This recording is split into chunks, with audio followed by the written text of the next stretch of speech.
Hello and welcome back to another edition of Gas It Out. This is the podcast where when the flag drops, the talking starts.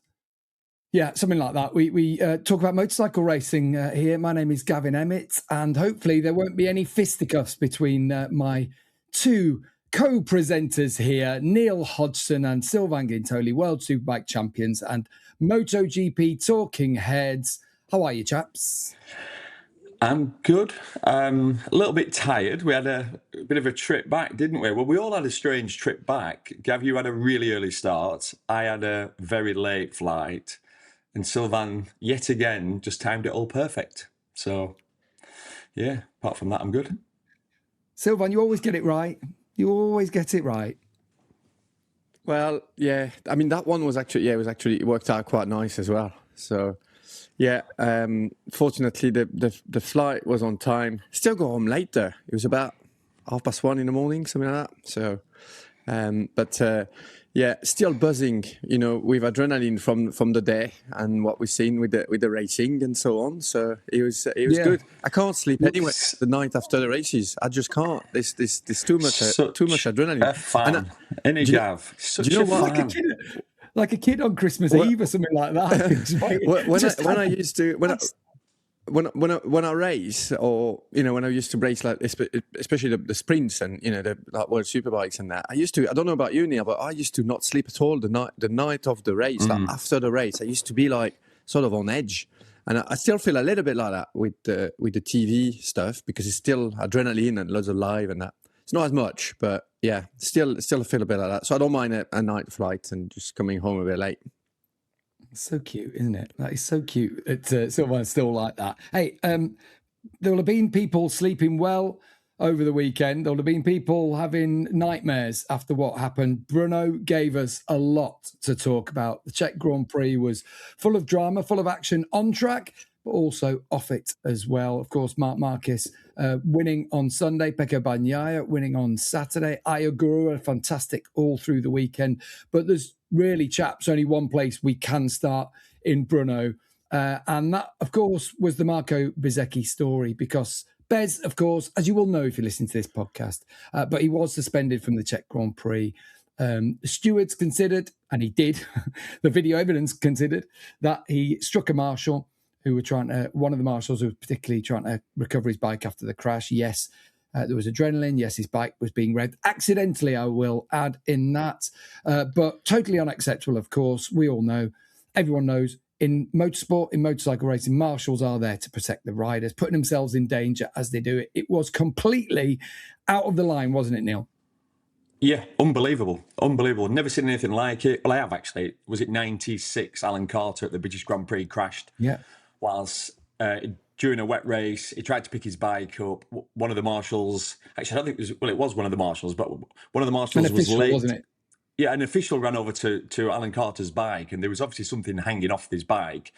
And then he was trying to prevent Alan Carter from rejoining the race, and Alan Carter just lamped him. It was horrendous, actually. And imagine if you like you step back just one step. That chap's trying to actually potentially save your life. It could be you can see a crack or your front brake's hanging off or whatever. So yeah, apart from that incident, I've not seen anyone strike a marshal before. It was so out of order.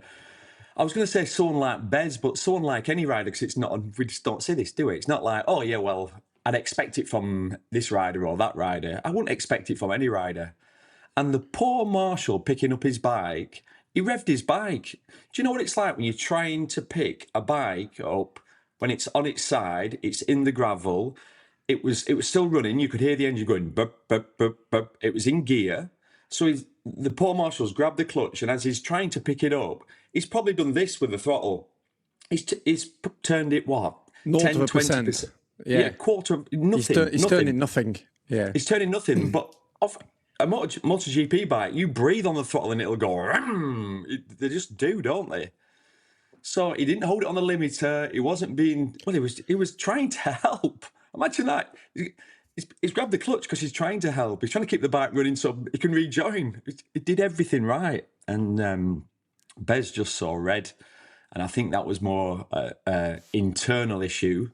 He was more annoyed probably at himself. He couldn't believe he'd blown it again, and he took it out on the wrong person. I tell you what, and I know I shouldn't probably say this, I wish the guy had lamped him back. Because did you see the size of that Marshall? He'd have absolutely bloody destroyed Bez. Well, he showed good restraint, didn't he?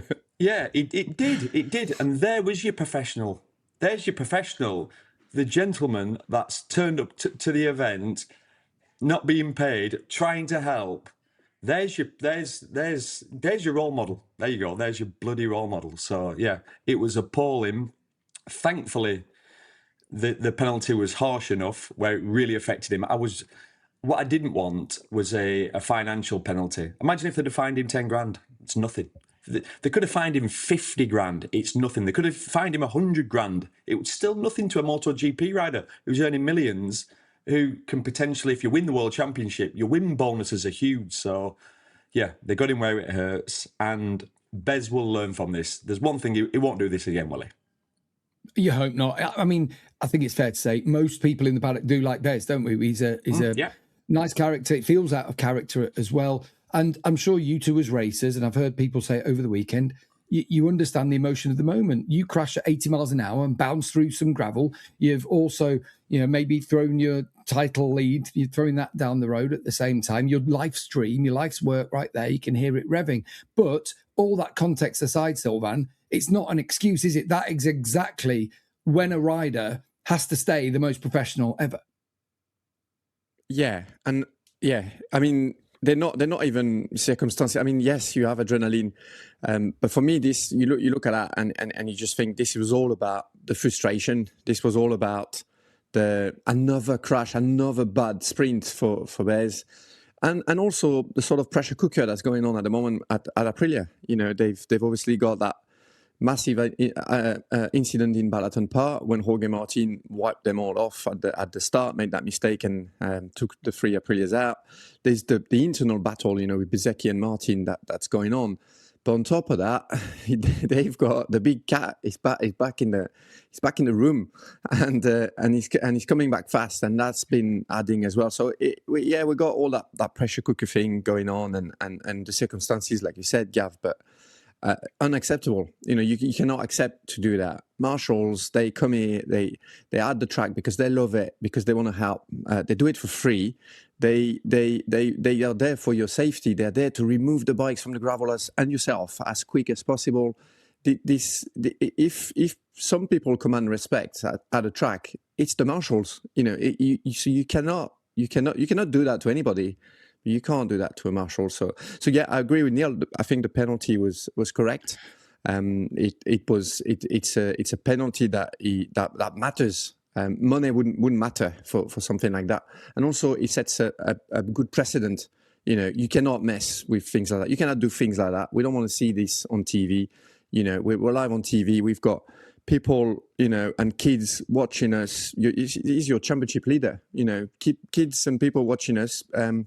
Thinking these guys are their role model, and so yeah, it was not acceptable. I did think that him going back in the morning to apologize to the marshal gave him a big cuddle, didn't it? That felt very genuine, and it was, I think, knowing Bez. So he was genuinely very, very sorry. You just can't lose your temper like that. I found it quite funny that he gave him some gloves. It was probably the gloves that he slapped him with the day before. I thought you could have given him a helmet or something like that. But anyway, I thought exactly the same. It was a bit ironic, wasn't it? A bit close to the bone, that one. I did like our social media man, Klim, went down to speak to Ladislav, I think it was called. Went down there, quite like that. It was a nice touch from Klim. And he spoke well, actually, didn't he? I have to say, not in his native language. Spoke really well about it. He was shocked, very grown, wasn't he? Grown up about it. He was really shocked. Yeah. Yeah, and he it was a shock to him. He'll have recovered a number of bikes, won't he, over the years, and never would have expected that. One thing, you're right, Sylvain. It's easy to pile on Bez. He will know he's done something wrong. As we say, he's actually quite a quiet, quite a reserved kind of character anyway. There is a little bit of form. We showed there was a push of a marshal that we'd seen from Valencia a couple of years ago. Probably needs to address that in some form. I don't know how you do that, but probably has to look at it. But he has not to let this come the story of his season, does he? He needs to quickly turn the page when we get to Assen, doesn't he? And he's back on the bike. He should be able to, because, it's a track that he goes well, but he has to make sure this doesn't become his story. Yeah. This doesn't define him. This is not what people are talking about at the end of the season. In a way, it's probably worked out well. It is Assen next, and it's this weekend, so you're straight into it. And we talked about it on TV with Susie. There needs to be a meeting at Aprilia, and you need to have everyone there, Benola, Rivola, all the bosses and the riders. And we need a quick reminder that we're leading the championship. We're still 1 and 2 in this championship. We've still got the best bike in this championship. We are going to Assen, where this track will really suit our bike. Like, of all the tracks on the calendar, it's almost like and you put Assen in your top 3 for an Aprilia circuit, where if your bike steers a little bit better, it opens out the next corner only by small amounts, but Assen's fast and narrow, so it's advantage us. That's what I'd be saying. And let's not look back. You have to focus on what's coming up, what you can control. So the negatives, we've talked about the negatives, and they've had 3 rounds where there's been lots of negatives around Aprilia, but there's been loads of positives before that, and moving forward, they're still in a very, very strong position. Yeah, they are. That's going to take some leadership now, isn't it, from inside that garage, someone to grab it by the scruff of the neck and not let it fall from their grasp. The fact is, they are in a battle for the championship for the very first time, that they're in a battle for the Premier Class Championship. And someone, Rivola, be it him, be it Michele Colonnino, be it the Piaggio Group CEO, who's been at a couple of races now recently. So just shows how much investment is coming from the bigger group. Piaggio's massive. It is a massive motorcycle group, so there's a lot of welly there. And so, they all need to get on the same page. There's an atmosphere bubbling that they need to nip in the bud, essentially. That's what needs to happen. Because, Sylvain, Marc Marquez, as you rightly said, that he is back on the charge, isn't he? On Saturday night, I don't know if any of us thought that. So after the sprint, Pecco Bagnaia looked brilliant, didn't he, in the sprint? Ogura was good, and you thought, right, if either of them get a start, almost there's no chance for Marc Marquez. But Sylvain, after his little rant, which he was completely deserved to after the sprint podium took so long, after being set out in that searing heat that you guys were all in on Sunday, just what about the job that he did on Sunday, not only to go again, but to hunt his teammate down, after being passed early on. We thought it was a follow my leader. Whoever was going to lead this Grand Prix was perhaps going to win it. But to pass him and then come under some sustained pressure in the final laps for someone who clearly was going to have a bike in a better situation. Just how good was that Czech Grand Prix for Marc Marquez? Well, once again, he surprised us all. And, it was funny. We had the Davide Brivio in the show, after the race. And so chatting with him, and I actually asked him because he looked surprised. You could see that he was Davide Brivio, so the team manager at Ducati, was surprised. I did not expect that. He knows the physical condition of Marc Marquez. He knows. Oh, Tardozzi, sorry, my apologies. Tardozzi.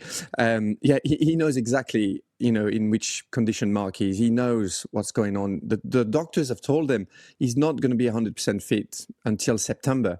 Now that means that you're a long way away, and you can tell, you can see. You look at Marc. We've seen him during all those seasons, and this is not like his body. It looks tiny, doesn't it? It looks drained. It looks like the muscle tone. He's lost some muscle tone, and it doesn't look like himself. He looks drained at the end of that. At the end of that sprint, and at the end of the race on Sunday, it looked really drained. Like physically, you can tell when somebody's dehydrated and really, sort of like at the end of it. So he looked really, really tired, and yet he can turn things around. He can make miracle happens. And I know we keep saying how good he is, but how good is he? I mean, he's just a step ahead of the game. And so, that pressure that's building up with Aprilia versus Marc Marquez, essentially, there are others, and we'll probably talk about that as well. But we've gone in the space of 3 Grand Prix. We've gone 2 Grand Prix. We've gone from 100 points, over 100 points gap to 40 or is it 41? I mean, that is it's 40, isn't it? 40 points. Yeah, Marc 40 is up points to from fourth in the 102, I think it yeah, championship. 40 points. Exactly that. So 62 this is, points. I mean, so he's capitalizing on the issues that are going on at Aprilia while still recovering from the surgery, and from his start of season has been completely compromised because he's not felt well until Le Mans. He's had that crash in Le Mans, broke his foot, which is not actually the issue, but also had the surgery to remove those 2 screws and that piece of bone that was affecting his radial nerve on it, and affecting his strength and his feeling on his right arm. So he's still recovering from that. And because of that, when you got nerve involved, it's very often that you get muscle waste as well. So he hasn't got full strength. He's still making it happen. So yeah, I think we said it in the last podcast. The wolf is back on the hunt, and definitely very much. And he said it after the race. He said, I got to be honest. Yes, I am back in the championship race. I didn't think so. I didn't think that I would be, but I am 100%. So this is so interesting though, for all of us, because we've got Marc Marquez still not 100%, hunting them down. The pressure at Aprilia, the pressure cooker, and they are in this situation, like said Gav, where they never really had to manage this. I mean, the last time they had to manage this was back in the World Superbike days, when I was there, when Biaggi was there, or Eugene Laverty, those last years where we were fighting for championships. But this is very different. We are in MotoGP. They've been chasing this since 2015 when they arrived in the championship. And so this is sort of like even since 2001 when they came in with the Cube, you know. Yeah, they did that before and then went away, didn't they? 2003. But they've got and everything is in place. They've got an ex-world champion in Jorge Martin. They've got Marco Bezzecchi that's really gelled with the bike yesterday, and that had that package evolved for him this year, and obviously it very much suits him. They've got young talent. They've got Ogura there. Actually, Ogura in the championship is not completely out of the question as well. You never know, what kind of form he can sustain during the season. And you've got a bike that, is probably the best bike on the grid, or at least on par with Ducati. I'm talking about like the full season, looking at all the tracks. So all the ingredients are there, but they haven't got much experience. So what that does, you're trying to concentrate on race by race, and they say that Paolo Bonora, Massimo Rivola, when we talk to them, they say, no, we're just concentrating race by race, and that, but you can't help it. You have to think about the championship, and especially when things happen like we've seen in the last few races. Well, all you think about is losing that edge that they had, and that's that advantage in the championship. So yeah, the pressure is on, and we're going to see. Like Neil said, Assen is going to be super interesting because on paper, Bezzecchi is the favourite.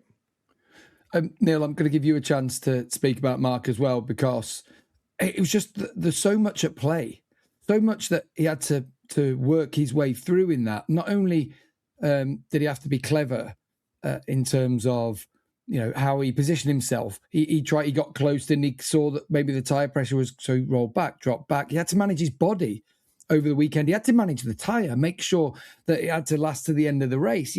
All these things, waiting for the race to come back to him, waiting for the right moment to pounce, keeping enough in reserve because he knew that Ogura was going to be strong in the latter stages. How do you do that when you are as exhausted as he was, quite clearly? Yeah, I mean, Gav, obviously we commentated on the race. It's almost after, when you look back at what happened and what you've just said, what a victory it was. I mean, what a hammer blow to everyone to be able to have not only the skill. We know he's got the skill, he's got the talent. Loads of riders have. It's MotoGP. We're all talking about the best of the best. But to have that drive, that hunger, after all these years, after everything, to still want it more than everybody, to still be cleverer than everybody, to be able to close in on his teammate, look for a pass, drop back because all of a sudden front tyre pressure's too high. He had 3 separate attempts at that, at passing him, and was never quite on. So he was patient and he waited, and then eventually risked a little bit, got the lead. And then with the pressure from Ogura, who always has late race pace, on a better package really, he was able to fend him off. It was such a good victory. I mean, we get so much stick on social media, and probably you end up remembering all the negative comments, and we get lots of them, all three of us. Why do you love Marc Marquez so much? Why don't you talk about other riders? Do you know what I'd love to do? I'd love to talk about some more riders. So where are they? Why aren't they standing up? Why aren't they making the difference? They're not. Yet again, you've got a perfect example.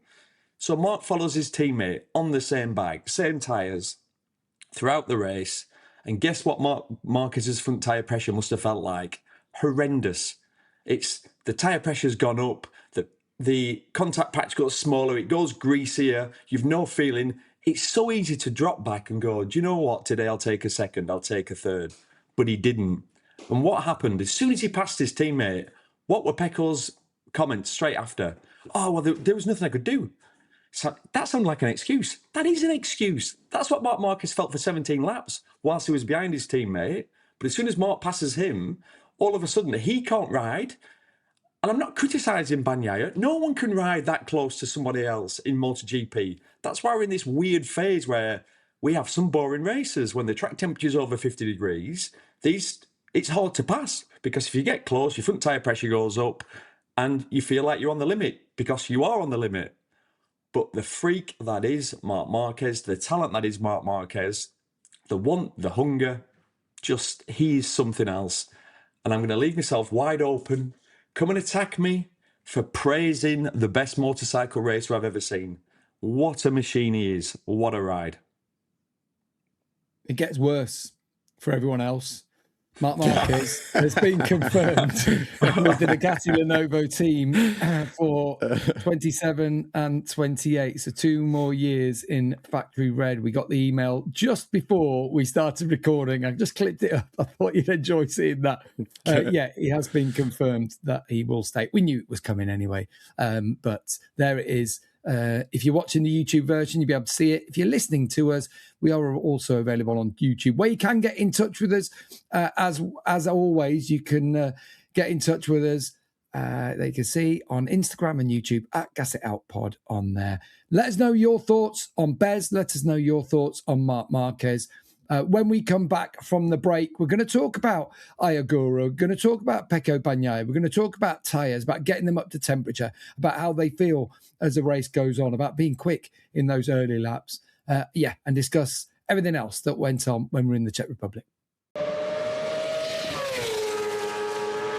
Welcome back to Gas It Out. We're discussing the best of Brno, the Czech Grand Prix, which we had so much for us to get our teeth into. We've spoken Bez, we've spoken Marc Marquez. The next story, perhaps, let's go with Pecco. Let's go with Pecco Bagnaia. I don't know who wants to take it, but I found the start of the race really interesting. I don't know what Ducati have done over the weekend, but they've worked on early race pace. They did it in the sprint. Something Marc did, if you remember, in Balaton as well, where he was really strong early on. Pecco, in the race as well on Sunday, was super aggressive, wasn't he, in the first laps? It was like he didn't have any time or need any time to get his front up to temperature or into the operating window. Sylvain, I think you mentioned it actually, that the Aprilia needed a few laps. It needed 3 or 4 laps to get there. And that was almost where the advantage was taken in those early laps. That move from Pecco on the opening lap on Marc Marquez was brilliant, wasn't it? Yeah. Yeah, that was a great move. Into turn 7 as well, a left-hander, where we saw when we used the ghosting, we saw that Marc Marquez was stronger than everybody else there on that change of direction. So Pecco definitely. But when he gets a good feeling, though, Pecco, he can do stuff like that. You know, he can be very aggressive, and that gives him the confidence. On the opposite side of things, we saw that Ogura, for example, when he was leading, when he had a great start for the Sunday on the main Grand Prix, was leading, and his first few laps were actually quite slow. He was about a second off the pace, and he came under a lot of pressure and under threat, and got passed as well. And he said, it is something new for him, that actually, because he's never done the hot shot before, and he did say that he didn't feel confident. He had to readjust his riding style. So this comes with so basically what happens in MotoGP is that when they are sitting on the grid, they sit there with a front tire that is quite low in pressure, because that pressure and temperature is going to raise. The temperature is going to raise quite quickly in the first few laps, and then they need to be sitting at that, obviously where the limit is at 1.8 bars, and just above that. What will they be sat on the grid, do you reckon? What are they setting at? It roughly? depends. So it depends of the races, of the tracks and the temperature. So it's a very complex equation for the technicians, because they have to get it right. They get it a little bit wrong and put a little bit too much, and the rider's feeling on the front end is gone. The tire balloons a little bit, and then it doesn't squash as much. You have less contact patch, and the feeling becomes like that. Well, you have less grip essentially. So they have to be above 1.8 bars for 60% of the race. That's for the Sunday race, and it's 40% for the sprint. So they can't be too low either, and that's why we've seen these penalties that we all hate. So they have to get it right, and they'll be sitting on the grid. I mean, in Brno with temperatures like this, they'll be sitting maybe with 1.3, 1.4 in the front. Now, essentially, that's before starting the grid lap, and that will feel like you've got a punctured tire. They are advised to stay off the curbs in that grid lap. They are advised to avoid very strong and applied like trail braking, not to damage the car case of the tire, because at that kind of pressure, obviously the car case can be compromised and can be like squished and sort of broken a little bit, or some tears can appear. So yeah, it's a complex exercise. We don't realize that when we watch the races. And then on top of that, for Sunday, you've got the full tank as well. So 22 liters of fuel. Oh, 22 litres. Yeah, 22 liters of fuel. That's just under 17 kilos of fuel there. And because 1 liter of fuel is about 0.75 kilos. And so that adds to the equation as well. So you got that front tire that is, not fully ready, activated, not fully at pressure yet. You've got that full tank, and you've got a bunch of fast guys behind that trying to be super aggressive, because track position is very important, especially, again, like Neil said, with that creeping front tire pressure and temperature when you're following. So yeah, Pecco was super aggressive. We saw him though from the start of the weekend, where he felt that one with the bike. It's a funny one with Pecco. If you watch him and the camera is on him, if he manages to brake hard, brake the traction, as in the bike is going a little bit sideways into the corners, and if that is not aggressive, if that comes back in a smooth way, this is how he likes it. This is how he can be fast, and you sort of know he's going to have a good weekend. And that happened in Brno. It was straight away, good rhythm, straight away looking good in the braking phases, and not having that sort of like feeling that he hates, where the bike slides too much in corner entry. And then when you start releasing the brake, you regain contact in the rear. And if you have too much rear slip, what we call rear slip, so if the rear is basically too slow compared to your front wheel slip, you will then get what feels like a push into the corner, and that's where Pecco hates it. If you get that push, you feel like you're closing the front, and so Pecco didn't have that this weekend. And he said it was because the track grip was actually quite good, and he said that helped balancing things with the way he likes it. So hopefully that will carry on as well, because it was good to see a Pecco back on the attack, super aggressive and making things happen, and taking the fight to Marc. I mean, he didn't at the end of Sunday race, but he was there. He was there all weekend. Yeah. So yeah, it was nice to see. Yeah, it was, wasn't it? It's good to see that return. He still talked about, he had this chatter on Saturday, the floating on Sunday, so there's still obviously something that they're trying to get in there. But, ultimately, it's going in the right direction. He loves Assen as well, doesn't he? That is his favourite circuit. It's where he took his first win, and so he's got that kind of feeling. He's got it tattooed on him, hasn't he? The track, he absolutely loves it there. So it's all encouraging, isn't it? That we're not talking about Pecco like we were last year. Absolutely. Yeah. No. He's made a step, and Assen's coming at the right time, isn't it? Off the back of, is it 3 podiums in a row now he's had, is it? Or 4? 4. 4 third places in a row, yeah. Yeah. So, Assen's come good, and he should battle for the win there. No, he will battle for the win. I think I see him right at the front. Yeah, I can see that as well. What about Ogura? Let's talk about his weekend as a whole. Pole position for the very first time, a couple of second places. Look, he was right in the mix. There's no shade thrown on him at all, does he? He looks like a winner in waiting, doesn't he? Yeah, unreal, and he's really bridged the gap, hasn't he? And Sylvain, I know you'll agree with me. It's funny, in your career, you go through stages of working your way up the ranks, and I'm talking from being a club racer to being a world champion, and you break through what your glass ceiling at the time. And I felt like this weekend was one of those for Ogura to lead a race, to have all that pressure on him, and he dealt with it really good. He almost won, didn't he? I mean, it was incredible. What I also liked was after the race in that little area. What's it called? No, I know it's not Like Parc Fermé. What would you call it? The podium room, the pre-podium room. Oh, yeah, that little bit. Yeah. Yeah, it was just funny when you saw Marc and Pecco there. Both look absolutely finished, exhausted. And Ogura, we've always laughed and joked about him. He's the most unlikely MotoGP rider. Weirdly, and this will sound like I'm being offensive, and I definitely don't mean it, he actually doesn't even look that fit. You look at some riders, you look at Marc, you can see he's as lean as anything. There's muscles on him. Ogura looks like an accountant. Like just a unassuming. Wait a second, I thought he didn't want to offend him. It's not a bad trait to have, is it? But he does all right out of it. I'd say that my accountant does all right out of it.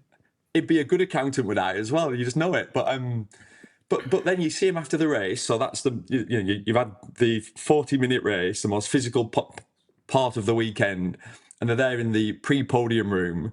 And like I said, Marc and Pecco looked absolutely finished, and he looked like he'd done 2 laps. And they were sort of asking about it, going, "Are you not tired?" And I was like, "No." But don't you think there's 2 ways to ride a motorcycle? And I used to hold my breath way too much. I used to fight against it. You feel like Marc Marquez, I'm not comparing myself with Marc, he just fights it anyway. But who's got an incredibly, he moves around a lot on the bike, but you just know he's relaxed, don't you? He moves around, and this really beautiful, economical way of racing a MotoGP bike, it's going to stand him in good stead in pressure situations moving forward, I think. So, yeah, it was a 10 out of 10 performance for wasn't it? Which is just pleasing for everyone. Yeah, fantastic to see him there. Fabio Di Giannantonio, just briefly mention him. Set the fastest lap on the last lap, essentially. Coming close in the end, missing out on the podium by just a 1/10 of a second. But he's right there, of course. He is still the top Ducati in the championship in 3rd place. It's bunching up.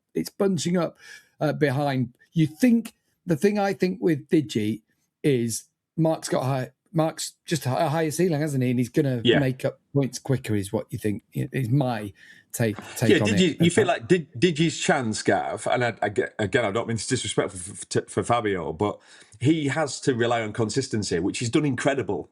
Where, Marc, he could crash in Assen, but then he could go on a 6-race win streak, you've 2 ways of trying to win this World Championship. But Digi's impressive, and he's still in the title hunt, isn't he? Properly, like you said, top Ducati.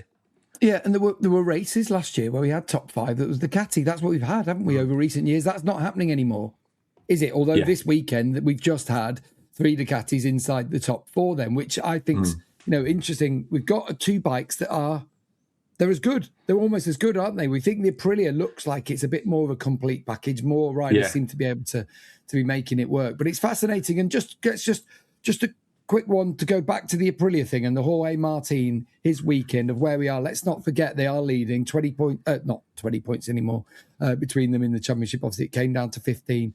It came down again on the Sunday. 8 points between them now in the championship. What did you make of Martin's weekend, Sylvain? Because as we say, we have to remember that he is still in this title battle. After a weekend that was one to forget back in Hungary, what did you make to Martin? It wasn't a good weekend for Martin. So obviously he had this double long lap penalty from because of that crash, that mistake he made in Balaton turn 1. But overall, he never looked like he was going to be a threat, for the podium at all. Really, during the weekend, he struggled. It looked like he got into the weekend quite angry and like sort of over aggressive. He was overriding the bike, which actually gave us some really nice images, of him with his shoulder down and the bike sideways. But he looked out of shape a little bit. And so, yeah, it looks like he was overriding the bike. He also spent most of his weekend trying to practice that long lap penalty. And I don't know, it feels like maybe that's put him off a little bit. You have to, you have to get into a rhythm. You have to put some consistent laps. If you're trying to do the long lap every other lap, it's going to put you off a little bit. So he never looked like he was in the hunt this weekend, and it looked like, he was just affected by that, having to do that long lap, that double long lap penalty, and it didn't work. So for him, he's going to have to press reset as well. He's going to have to go into Assen with a very different approach. And that's why, like Neil said early on, it's so important, that chat at Aprilia, that meeting that they need to have, or they probably had already, is so important. It's sitting down your two championship leaders and basically, try and put things right and try and stop the bleeding.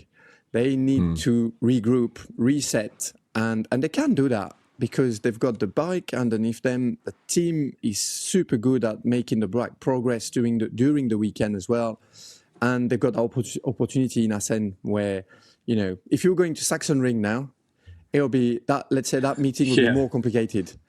But you're going to Assen, so you've got a good chance of stopping the bleeding, putting things back. And I wouldn't be surprised if after Assen, the gap, to Bezzecchi, to Marc Marquez had grown a little bit, because I think they really got a good chance of putting it right again.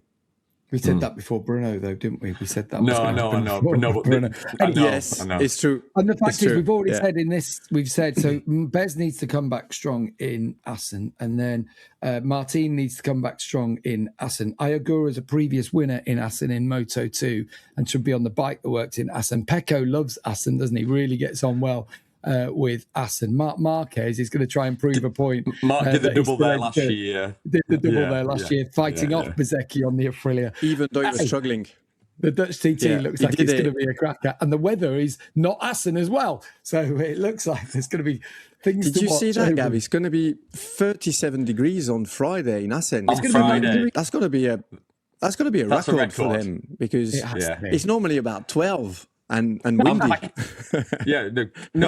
Colder than that. So I'm packing the raincoat. I'm packing the trunks. I don't care what you say. Yeah. I'm still taking my raincoat. It doesn't matter. Yeah. I know. I've been to Assen enough times. It'll rain when we're sat on the grid. It always seems to happen there. I'm sure Nat Quirk's packed her raincoat stroke Johnny, as we call it, so we can borrow that. So thank you for that. Right. Let's have another quick breather. When we come back, I just want to talk about the rest of the talking points. Joan Mir is one of them. I really want to just have a quick mention of, because he had a fantastic Sunday, finishing in 5th. The final part of Gassy Towers re-review. It's not easy for me to say. The best of the Czech Grand Prix. Let's just have a quick word on Joan Mir. Chose a soft tyre, made it last to the end of the race. Okay, in the end, I think it was 12 seconds or whatever it was behind the leaders, but he was also the same amount ahead of his teammate on that. I think they tried to talk him out of using the soft tyre, but after all the bad things that we've been able to say or had to say about Joan over the last couple of seasons, I think that was a fair performance to bring it home in 5th, best of the rest. Yeah, I thought so. I thought so. Sorry, I didn't know if you were asking me or Sylvain. And if you think the Hondas have made a step, Moreira was fast all weekend as well. It's just nice to see Mir bring it home, isn't it? We've seen him have that sort of pace, but I mean, he's crashed in over 50% of the races, which is crazy, I know. But fair play to him. Fair play to him. There's not a better feeling than when you've gone against the grain, as in take the gamble, chose a complete different tyre, went for the soft, and it's paid off. So that'll give him confidence moving forward. Sorry, go on. It usually backfires, doesn't it? No, usually if you're the only one making a choice, the different one is usually not the right one. But he made it work, And he said, after the race that it was definitely the right choice for him. He said that basically the difference for him was that with the extra grip of the soft, he was able to be better in the braking zones. He had more stopping power from that rear tire that had more grip, and that makes sense. It means you can have a little bit more engine brake. You can use the rear brake a little bit more, and stopping for him it's always his strong point. That's where he performs, Joan Mir. That's where he makes a difference. He's very good on brakes and in the braking zones. So he was able to take the advantage of that. And then the downside was that the soft tire felt a little bit less solid, and it was a bit more moving around in the acceleration phase. But sort of like the braking thing outweighed the corner exit thing. So it was great for him as well. Same gap, not too far, and same gap in the sprint and in the long race. So definitely it's a gamble, or probably it wasn't a gamble for him. He was convinced that paid off. It's good to see, good to see the Honda. Just think, I know we've not mentioned that actually for a while, but just think a couple of years ago, they were in massive trouble. So we still see them, and this is the hard bit now. Coming like when you're 2 seconds off in race pace, you can close maybe that first second quite quickly, and then the hard bit is those last few tenths. But you feel like it's happening for them, and the super talent Morera was unreal this weekend, qualified as well. So Morera's showing superstar sort of super talent kind of performances. He's showing things that you shouldn't really be doing at this stage. So this is really exciting as well.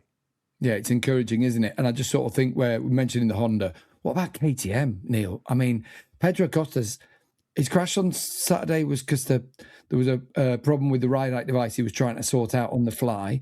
On the Sunday, the bike just cuts out, or does he cut it out because there's some warning or something? And that's not the first. We've had the one in Barcelona. We've had them for the other riders. The other riders are miles back behind the other Hondas as well. They're not that far off the Yamahas. We can't just go there thinking, all right, well, Acosta will dig us out of a hole here. But KTM are in a bit of a hole. Yeah, massive hole. And it's hard to actually criticise the other riders, your Bastianinis and Maverick, for example, Brad Binder. Are they doing a bad job? Probably not. We know Pedro's overriding. He's a superstar for that manufacturer. He's your special talent. But the other riders with the Honda that we were just talking about from 2 or 3 years ago, it was Marc Marquez making the difference on a bike. Making the difference, exactly. So, but I don't know what's going on with this reliability issue. Pedro had an issue in practice where it appeared to cut out as well. So we've had the bike cutting out twice. This weekend just gone by, we also had the ride-out device issue where he's crashed with that. So if I was Danny Aldridge from IRTA, I'd be wanting some answers. I mean, it's only just over a month ago that obviously Pedro's bike cut out during the race, and thankfully Alex Marquez is still here to tell the story about what a horrendous crash that was, and that's potentially what can happen. So yeah, tough times at KTM. I tell you what, they'll be ready for this rule change, won't they? I mean, it's probably come at a good time for them because they're in the doldrums. It's like we have a script, and like you read it, we don't have either. But I was just about to talk about the new rules because we've got an announcement from the Grand Prix Commission yesterday. It came in. The whole shot devices are going. They are going straight away. They won't be there at Assen. So no front device, that is, of course. The real ones they can't do because they're involved with the ride height during the races, but there will no be front. Of course, the full device goes from next year. Oh, we've got to be pleased to at least see the end of that, haven't we? See the back of that. Really positive. I mean, we've been moaning about it. Everyone's been moaning about it for ages, haven't they now? They've got rid of it. And that was the biggest issue, was the front lowering device off the starts. The rear one, I know it can still be a bit of an issue, but to unlock the front one, you had to brake aggressively hard and almost grab the brake, like, as opposed to squeeze the brake. So I think it's going to make it safer, don't you? Some riders were saying he's still to release the back one. That's what was one of the queries, to release the back one off the start when it's like the chopper. What, it's going to be like that. It's going to be sat down in it. Some riders were saying, "Oh, to get it off, you're going to need to do that even more." I don't know, worse, but it's going from Assen. So that's that. I mean, the front end ones, they were they could set it differently, but for most tracks, it would lock the front suspension at 120 millimeters of travel. I mean, that's a lot. That means that you have to really brake really hard, to get that unlocked. So yeah, I think that's a good thing. And obviously for Silverstone and for Phillip Island, we'll get starts without any of the devices. I think that's done. So yeah, step Good by news. step, We'll take it. Yeah. We're getting rid of them. take Our it. campaign has worked. Yeah. It's Free good the news. bikes. Free the bikes. Right, Neil. We you've made got to zero go, haven't you? difference. You've got Yeah. levers. You've got to go. Yeah. I'm going to go. I know you're probably going to talk for the 5 minutes. I'm going to listen to this back. So if you slag me off or anything, you're all getting it. 'Cause I'm seeing you in 2 days' time. Yeah. All right. All I'm off to the Will you dentist. Go and so, get your all right. eyelashes done and your nails. Yeah, We will see yeah. you when we get to Power of the Mic. You know it as well, don't you? Right, we'll see you. We'll see you in Assen, and Yeah. myself and Phil. See you later. Yeah, whatever. Yeah, clearly that is a spray tan. What do you reckon? I reckon that's spray tan. Well, it's definitely not the dentist. Backsack and crack. It's definitely not. Yeah. The dentist. It's too thick for that. It's his nails. He's having the nails, the toes, and All of it. eyelashes. That's what he likes. All of it. Yeah, he loves it. without Well, that's fine as well. It's just whatever. But yeah, Neil each to loves their it. own. He's Each to their own. Hey, just about these rules then. So we've had the right eye, the front whole shot device, should I say, is the right one. We've also got 4 meters between the grid slots from Sachsenring. So that feels like another one, a meter basically per spot more to give them a little bit more room. I'm not too sure about that one.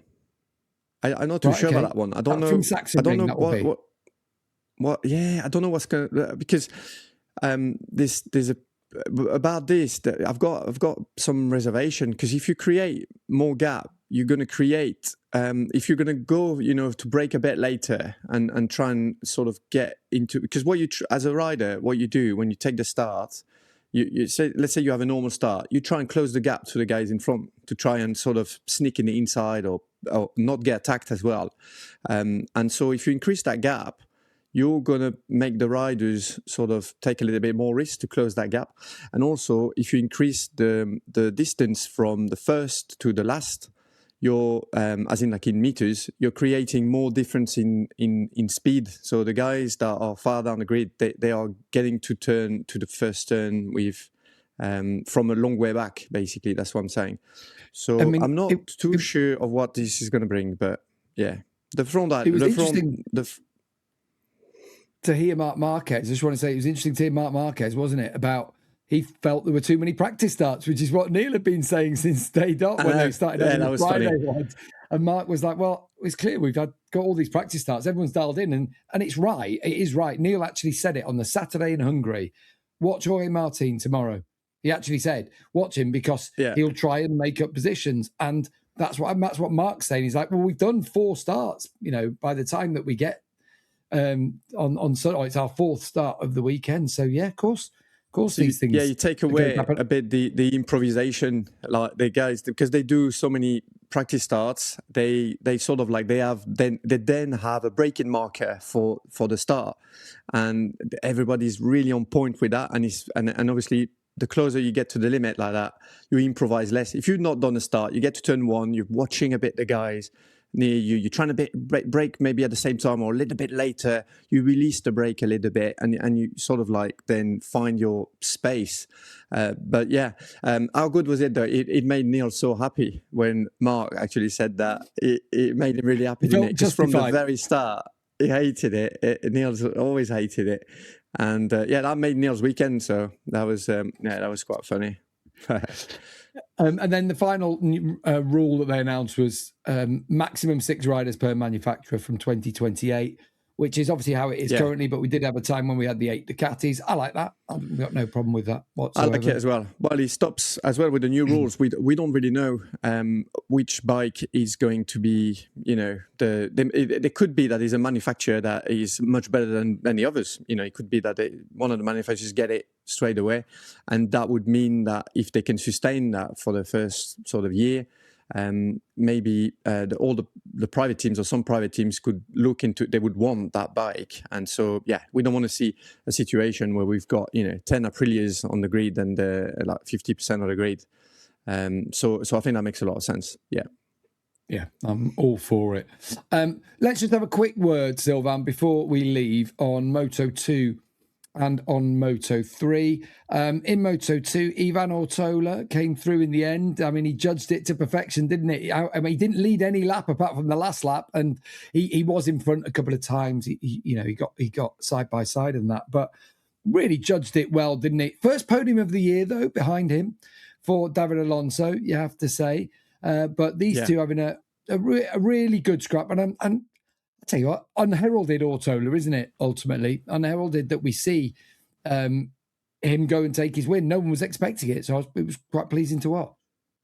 It was a surprise, yeah. With a long lap as well from that clash that he had in Balaton. So yeah, going to win the race with a long lap. We did not expect it. He was not in our list of potential winners, and he did so well. Super smooth riding style. And Ortola, let's not forget, he was part of that group of rookies that arrived in Moto2 last year. All the good ones, your Alonso, your Olgados, Vaya, Ortola, all these guys were fighting at the top of Moto3, and they were really, really, really strong. And now in his second year, he's making it count. I did not expect that, and that move on Alonso is also the racecraft there was great, because he was obviously behind him the whole race, and he could see where he might attack him, and he left it. He didn't show his cards until the very last corner, and that move was so clean. It was perfect. It went in. It was not dirty at all. Took the line away basically from Alonso that was not expecting it. So yeah, they both did a great race, but Ortola there was really impressive. Yeah. And Alonso, good to see him back, isn't it? And then Philippe Salac, home hero, got a home podium. That's the thing dreams are made of, isn't it? That kind of result. Yeah. He said all weekend, you could sense that he had a great result, a podium, and maybe a victory in him. Again, he's back on form, Philippe Salac. Last year he was on that Bosco chassis alongside Jake Dixon, and he didn't have a great season. I mean, at times he was quick, but it was hard to be consistent. And this seems to be a bit of a trade with that chassis that sometimes works really well and sometimes it's a bit more difficult. So now he's back on the Calyx chassis, and looking good. And at home as well. He's the only Czech rider, isn't he, in the whole paddock? In the whole championship. There's no, in the whole championship. So there was a lot of supporters. We saw a lot of Philippe Salac banners everywhere, and a lot of people supporting him. So that was really good to see. I think he's here to stay now. He's got in Moto2. So. He's got the style. He's got that confidence back now. So exactly what he needed. Quick word on Moto3. Talking of national heroes, only the second Malaysian ever to win a Grand Prix. Your rider, my man. Hakim yes, Danish. yeah. I've been championing him for a while. I was so pleased when he was, battling for the rookies last year that he got a seat eventually. But he took a win, and what a way to do it as well. Wow. From 14th on the grid, Sylvain, they'd had to be aggressive. He judged it to perfection. Yes, yeah. I was just, it was 50-50 how happy I was for him and for you, Gav. I know you've supported him, and you always thought it was sort of like he's your favourite rider, isn't he? Really, yeah. And he is good, and he's a funny character, in his interviews, and he's loving it. Absolutely loving it, and it's nice to see different nations as well. That's the thing for me. The guys from Malaysia. There's others as well. You got Pratama from India. He's from India, or is it Indonesia? Pratama, Indonesia. Yeah. So these guys are coming up as well. So it makes a bit of a change as well, because we have obviously a lot of Spanish and Italian riders there. So that was great to see. And coming back from that far after that, was it after a penalty? He had a penalty for slow sectors, didn't he? Because he had pace all weekend. In qualifying. So he dropped 12 places on the grid. So took that on the chin, came back, fought Didn't well, panic. got up there. Got a great start. The thing that I've seen is often we've had Malaysian riders. We've had them through the years. Havi Sharin made it all the way up to MotoGP, of course, and actually he's doing a great job in the Asia Road Race Championship currently is Sharin. But they've always felt, and they have always been, because it's like a national trait to be polite, to be, generous. And it always felt like that was not a before, something, but, they needed an edge, needed a nastiness that just isn't in the national psyche, just in general. I know that's a sweeping stereotype of generalization, but it just felt like the any Malaysian that's been there before, be it from Charles Yuzi, I remember back when you were racing in the 250 days, always on the Petronas Yamaha, and on through, everyone that's been has been a good rider, but missed that nastiness. Well, it looks like Hakim Danish, even though he's got the happiest little face of all, or big face, it's the fact that he's got an edge, hasn't he? He just doesn't. He's not shy. He's got no respect. No, he's aggressive. He's really aggressive, and it's a big contrast, isn't it, from the way he rides the bike, and then as soon as he takes the helmet off, he's got that massive smile, and he's just happy to be there, and very, very gentle. Seems really, really gentle. But make no mistake, when he puts the helmet on, he's something special. Really aggressive. He was very aggressive though in the rookies, and he always had that. But it's good to see. Like I said, obviously you were the one, celebrating because he is your guy. But we're all really happy to see him doing well, and he's going to carry on as well. It's the same thing. He's on that kind of upward spiral. He's obviously that bike is performing well as well. Part of a great team. Got the right people behind him, and now when you normally as a rider you get good results, and it's coming, you get that victory, and suddenly you feel like you belong there, you belong in that club, you don't look up to anybody anymore, and that's going to help him as well. So we're going to see a lot more of Danish this season. Roll on Assen this weekend across the classes. It's a great venue, great place to go, isn't it, Sylvain? It's great for fans, a great one to attend, similar to Brno as well. It's old school in many parts, but a lot of people who've been going there for years turn up to it. It's great always seeing, if the temperature's good on the weekend, it promises to be a very special race. Just how do you foresee the weekend that we've got coming up? Well, I think if we're talking briefly about the three categories, I think Massimo Chiles is going to be hard to beat on a track like that, where there's a lot going on. There is obviously slipstream, in Moto3 that brings the groups back normally, but there in Assen it's not quite like that. So I think it's going to be super difficult to beat. Obviously. In Moto2, I think that we're going to get Gonzalez back on top form.